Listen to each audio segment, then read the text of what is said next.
যদি মনে করো স্যার যেটা গেছে যাক, আমি ওই কম টাকার মধ্যে তোমাকে আমি ওই এসএসসি পাস, কিন্তু অন্য কাউকে বলা যাবে না। কি জন্য? আমার একটা নিজস্ব লোক ওই পদে ঢোকার চেষ্টা করি, তুমি টাকা দিবে না যদি তুমি ধৈর্য ধরো। টেলিফোনে বলতে শোনা যাচ্ছে আর একটু ধৈর্য ধরতে, অল্প কিছুদিনের মধ্যেই নাকি চাকরিটা তার হয়ে যাবে। কিন্তু হতদরিদ্র পরিবারের সন্তান জমি বিক্রি করে ৮ লাখ টাকা দিয়ে এখন যে আর ধৈর্য ধরতে পাচ্ছেন না।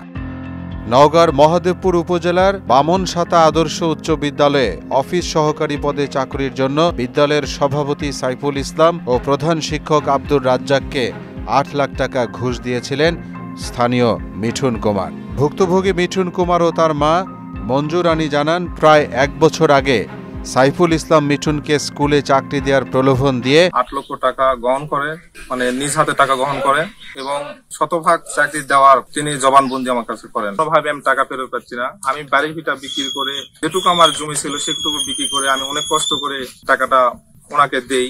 ৮ লক্ষ টাকা দিয়েছি, ছেলে ৮ লক্ষ টাকা দৈনিক দিন করে আমি বাচ্চাকে দিয়ে পাঠাই, ছেলের বাবাকেও দিয়ে পাঠাই। হচ্ছে না কোনো সমস্যা নেই তো দাদা, আমি দিয়ে দিব ৮ লক্ষ টাকা, তুমি কোনো চিন্তা করো না, এমন ভাবে শাস্তি দিয়েছে। কিন্তু ২০২৩ সালে নিয়োগ বিজ্ঞপ্তি প্রকাশ করা হলে মিঠুনকে চাকরি না দিয়ে সভাপতি তার নাতি তারেক হোসেনকে চাকরি দেন। স্থানীয় আওয়ামী লীগের নেতা হওয়ায় নিয়ম বহির্ভূতভাবে সাইফুল ইসলাম এর আগেও তার পরিবারের ৫ জনকে চাকরি দিয়েছেন এই বিদ্যালয়ে। এখন আর চাকরি নয়, টাকা ফেরত চান মিঠুন। বিষয়টি নিয়ে ক্ষুব্ধ এলাকাবাসী বলেন,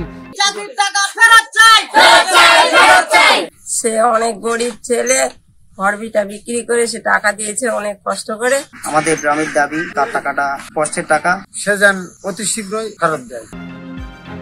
বর্তমানে শিক্ষা প্রতিষ্ঠানের মূল ফটকে ঝুলছে তালা। চাকরি যে মিঠুনের হবে না এটা মোটামুটি তিনি নিশ্চিত।